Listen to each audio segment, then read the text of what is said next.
Hello students, I am Archana Guru. My channel is चतेश्वरू। आज हम अधिगम का चैप्टर कल कंप्लीट हुआ था। अब हम ऑब्जेक्टिव टाइप करेंगे। ठीक है। फर्स्ट है व्यक्तिगत विभिन्नताओं और सामान्यीकरण का अध्ययन किया जाता है। विभेदात्मक विधि व्यक्तिगत भिन्नता सामान्यीकरण का अध्ययन किया जाता है। विभेदात्मक विधि में मन बुद्धि बालक की विशेषता नहीं है, मौलिकता। सीखने की मन बुद्धि है, शारीरिक दोष है, अमृत चिंतन का अभाव। ये किसका दोष है? मन बुद्धि में। ठीक है, मौलिकता नहीं। किशोर में द्वंद्व होने का प्रमुख कारण है अवसरों की प्रतिकूलता। प्रतिभाशाली बालकों में किस अवस्था के लक्षण दिखाई देते हैं? बाल्य अवस्था से। समस्यात्मक बालक में कौन सा दुर्गुण पाया जाता है? चोरी करना, झूठ बोलना, क्रोध करना। उपयोग सभी। मनोशारीरिक असमानताओं को कहा जाता है व्यक्तिगत विभिन्नता। मापन किया जाने वाला व्यक्तित्व का प्रत्येक पहलू व्यक्तिगत भिन्नता का अंश है। यह परिभाषा किसने दी? स्किनर ने। एक माता पिता के अलग अलग रंग की संतान होती है क्योंकि जीव कोश के कारण। निम्नलिखित में से कौन सी पद्धति व्यक्तिगत भेद के अनुरूप शिक्षण में असमर्थ है? व्याख्यान विधि। ठीक है, व्याख्यान विधि व्यक्तिगत भेद के अनुरूप शिक्षण में असमर्थ है। सुधारात्मक शिक्षण किसके लिए उपयोगी है? सुधारात्मक शिक्षण विशिष्ट बालकों के लिए सुधारात्मक शिक्षण उपयोगी है। एक बालक प्रतिदिन कक्षा से भाग जाता है, वह बालक है पिछड़ा बालक। प्रतिभाशाली बालकों में प्रतिभा होती है जन्मजात। प्रतिभाशाली बालों की समस्या निम्न में से नहीं है। लापरवाही, सुस्ती। अभिमान का विकास होता है, समाज में समायोजन उत्तम बुद्धि का सही प्रकट, लेकिन लापरवाही सुस्ती नहीं होती। प्रतिभाशाली बालकों के लिए पाठ्यक्रम होना चाहिए विस्तृत। जो बालक कक्षा का औसत कार्य नहीं कर पाता वह बालक कहलाता है पिछड़ा बाल। अपराध विज्ञान के जनक लोम्ब्रेसो। माता पिता को बालक के साथ कैसा व्यवहार करना चाहिए? संतुलित व्यवहार। निम्नलिखित में से असामान्य बालक है, अपराधी बालक भी होता है, असामान्य, प्रतिभाशाली भी, सृजनशील मतलब उपयुक्त सभी। जिन बालकों में विभिन्न मानसिक शक्तियों की न्यूनता होती है वे होते हैं मंदबुद्धि। समस्यात्मक बालक का कौन सा लक्षण है? सूक्ष्म चिंतन में रुचि, माता पिता का मानसिक असंतुलन, विशेष प्रकार की शारीरिक संरचना। उपयोग सभी। समस्यात्मक बालक का कौन सा लक्षण है? सूक्ष्म चिंतन में रुचि, माता पिता का मानसिक समस्या और विशेष प्रकार की शारीरिक। व्यक्तिगत विभिन्नताओं के आधार पर शिक्षक को सहायता मिलती है। शैक्षणिक और व्यावसायिक निर्देशन में, छात्रों के वर्गीकरण में, शिक्षण विधि के चयन। उपयोग सभी में। मौलिकता का गुण पाया जाता है सृजनशील बालकों में। पिछड़ा बालक वह बालक जो अपने अध्ययन के मध्यकाल में अपना कक्षा कार्य जो अपनी आयु के अनुसार एक कक्षा नीचे है नहीं कर पाता। यह कथन किसका है? सीरिल बर्ड का। शारीरिक रूप से दो व्यक्तियों के बीच जो भिन्नता दिखाई देती है वह कहलाती है बाहरी भिन्नता। व्यक्तिगत भिन्नता होती है। व्यक्तिगत भिन्नता होती है व्यक्तित्व संबंधी, शारीरिक संबंधी, बौद्धिक संबंधी। उपयोग सभी। निम्नलिखित में से बाल अपराध का कारण नहीं है? सामान्य बुद्धि, गंदी वस्तुएं है, कुसंगति है, मनोरंजन का अभाव है। असामान्य बालकों की पहचान की जाती है बुद्धि परीक्षण द्वारा, समाज नीति द्वारा, शारीरिक जांच द्वारा। उपयोग सभी के द्वारा। वाग दोष ग्रसित बालक जिसमें तुतलाना, हकलाना, अशुद्ध उच्चारण आदि होते हैं, जो को दूर करते हैं अच्छे अभ्यास द्वारा। साधारण श्रव्य या दृष्टि दोष वाले बालक को बिठाना चाहिए साधारण दृष्टि अध्यापक के समीप। शारीरिक दृष्टि से असामान्य बालक है दृष्टि दोष वाला बालक छात्र के विद्यालय से पलायन करने के लिए उत्तरदायी कारक उपयुक्त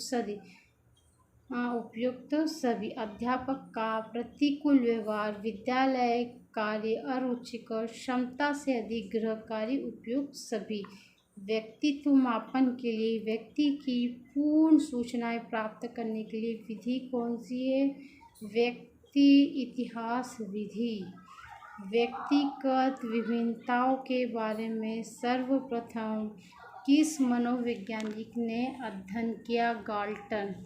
बाल अपराध की वह विधि जिसमें छात्र की आवश्यकता को ध्यान में रखकर वातावरण में परिवर्तन लाया जाता है का है वातावरणात्मक विधि। क्या आवश्यकता है?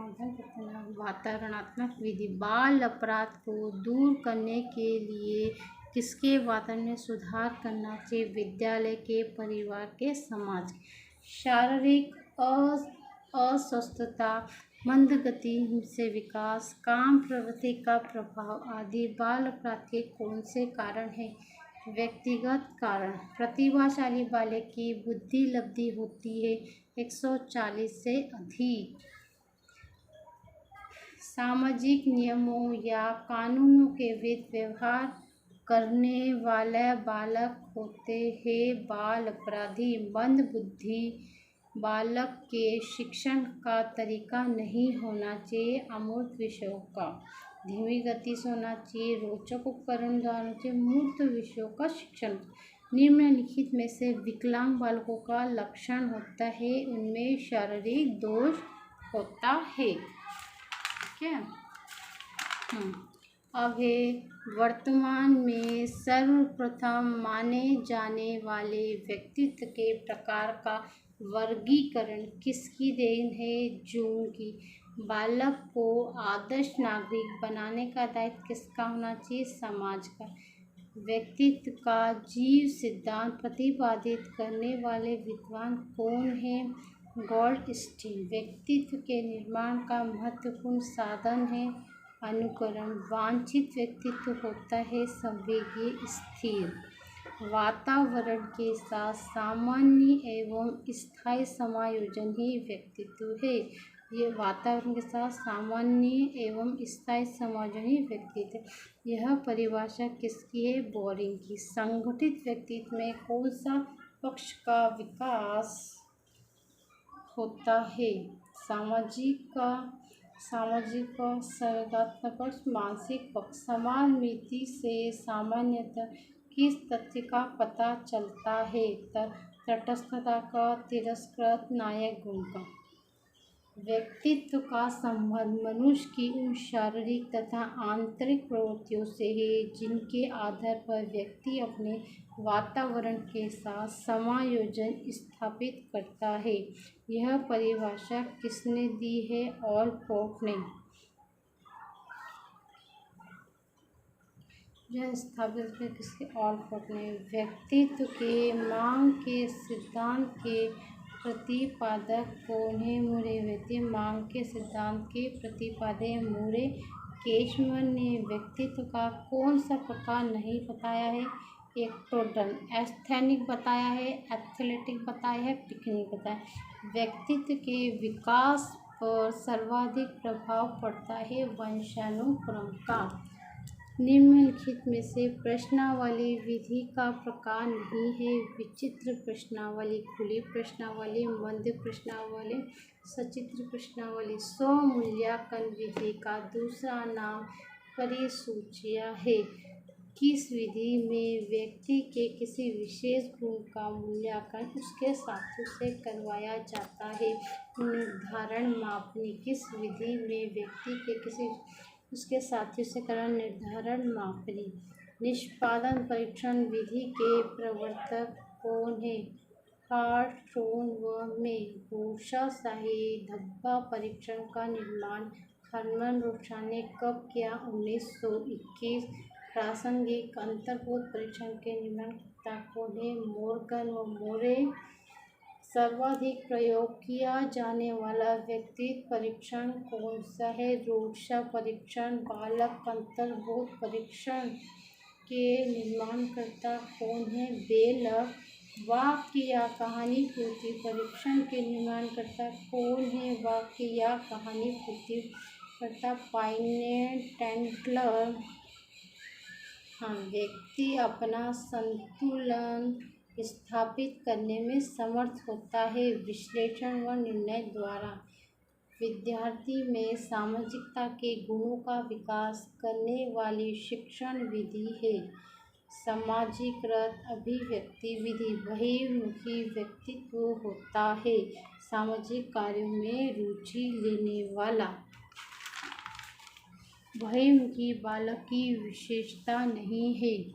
आक्रामक, चिंताग्रस्त है, कार्य करने की दृढ़ निश्चय, शांत व आशावादी। व्यक्तित्व मापन के लिए व्यक्ति की संपूर्ण सूचनाएं प्राप्त करने की विधि व्यक्ति इतिहास विधि। दार्शनिक को विचारक व्यक्तियों का व्यक्ति का सामान्यतः होता है। अंतर्मुखी व्यक्तित्व को प्रभावित करने वाला तत्व वंशानुक्रम व वातावरण दोनों। ठीक है। व्यक्तित्व आत्मज्ञान का ही दूसरा नाम है। यह किस दृष्टिकोण से संबंधित है? दार्शनिक दृष्टिकोण से। स्वयं खाने के स्थान पर बांटकर खाने वाले बालक का व्यक्तित्व होता है बहिर्मुखी। समाज मिति द्वारा जांच की जाती है सामाजिकता की। शरीर रचना सिद्धांत के प्रतिपादक कौन है? शेल्डन। शरीर रचना सिद्धांत के प्रतिपादक शेल्डन। हार्मिक सिद्धांत के प्रतिपादक कौन है? मैकडूगल। शेल्डन ने व्यक्ति का कौन सा प्रकार नहीं बताया? वर्गीकृत। फ्राइड के अनुसार पूर्णतः अचेतन में कार्य करता है एकदम। व्यक्ति को त्याग और बलिदान के लिए तत्पर करता है परम अहम। बाल अंतर्बोध परीक्षण किस आयु वर्ग के लिए विशेष उपयोगी है? 3 से 11 वर्ष। कौन सा परीक्षण केवल शिक्षित लोगों के लिए किया जाता है? वाक्य कहानी पूर्ति। रोशाशाही धब्बा परीक्षण में व्यक्तित्व का कौन सा पक्ष मापा जाता है? ज्ञानात्मक, क्रियात्मक, भावात्मक, उपयोग सभी। बालक अंतर्बोध परीक्षण को संशोधित करके भारतीय परिस्थितियों के अनुकूल बनाया है उमा चौधरी ने। ठीक है। अब हम इसमें कुछ थोड़ा सा इम्पोर्टेंट चीज़ लेते हैं।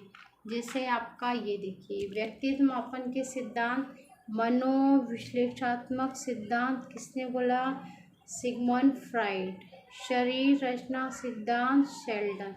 विशेषज्ञ सिद्धांत कैटल। मांग सिद्धांत हेनरी मूरे। कार्मिक सिद्धांत मैकडूगल। आत्मज्ञान का सिद्धांत मास्लो। जीव विज्ञान गोल्डस्टीन। ठीक है। मनोविश्लेषणात्मक सिगमंड फ्राइड। शरीर रचना शेल्डन। विशेषज्ञ सिद्धांत कैटल। मार्क्स सिद्धांत हेनरी मूरे। हार्मिक सिद्धांत मैकडूगल। आत्मज्ञान का सिद्धांत मास्लो। जीव सिद्धांत गोल्डस्टीन। अब इसमें कुछ और व्यक्तित्व के पद, जैसे केशमर का शरीर रचना पर आधारित वर्गीकरण किस किस पर होता है? शक्तिहीन एस्थेनिक। खिलाड़ी एथलेटिक। तीसरा नाटा पिकनिक। कपिल मुनि का स्वभाव पर आधारित वर्गीकरण सत्य प्रधान व्यक्ति, रजस प्रधान व्यक्ति, तमस प्रधान व्यक्ति। थायनाइड का चिंतन पर वर्गीकरण सूक्ष्म विचारक, प्रत्यक्ष विचारक, स्थूल विचारक।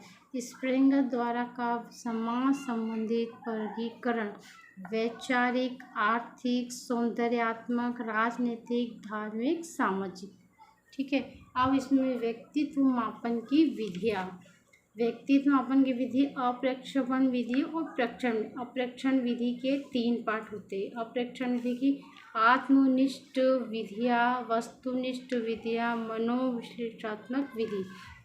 आत्मनिष्ठ विधि आत्मकथा, प्रश्नावली, व्यक्तिहत्या, परिसूची और साक्षात्कार। वस्तुनिष्ठ निरीक्षण, समान मिति, निर्धारण, मापनी, निष्पादन, परिस्थिति परीक्षण। ठीक है। मनोविश्लेषणात्मक विधियाँ मुक्त साहचर्य, स्वप्न विश्लेषण। अब हमें प्रक्षेपण विधि, रोशा शाही, धब्बा परीक्षण, प्रासंगिक अंतर्बोध परीक्षण, कहानी या वाक्य पूर्ति परीक्षण, बाल अंतर्बोध परीक्षण, खेल व नाटक विधि परीक्षण। ठीक है। और आपके पास में एक चीज़ और इम्पोर्टेंट होगी, महत्वपूर्ण तथ्य। प्रतिकारक विशेषक सिद्धांत के प्रतिपादक R.B. केटल थे। अपराधी बालकों के उपचार की सर्वोत्तम विधि व्यक्ति इतिहास विधि है। व्यवहार परीक्षण विधि के प्रतिपादक में वो हॉटस्टोन थे। फ्राइड ने मन की 3 दशाएं बताई, चेतन, अर्धचेतन, अचेतन। केटल ने भावुक और विचारों की स्पष्टता वाले व्यक्ति को चक्र विक्षिप्त कहा। सांवेगिक स्थिरता युक्त व्यक्ति सर्वोत्तम माना जाता है। स्मरणित विधि प्रसंगात्मक बोध परीक्षण TAT के निर्माणकर्ता मॉर्गन व मूरे है। व्यक्तित्व के निर्माण की शुरुआत परिवार से होती है। समाज बालक के व्यक्तित्व का निर्माण पूर्ण करता है। फ्राइड ने व्यक्ति के 3 अंग माने, इदम, अहम, सुपर अहम। प्रश्नावली विधि के प्रथम प्रयोगकर्ता वुडवर्ड थे। आज हमारा चैप्टर ये हमारे ऑब्जेक्टिव टाइम हाइपर कंप्लीट होते हैं। चैप्टर भी कंप्लीट है। अब हम आगे नेक्स्ट चैप्टर कंटिन्यू करेंगे। ओके और बाय। मेरी टीचिंग आपको पसंद आती है, आप लाइक करें, शेयर करें, सब्सक्राइब करें।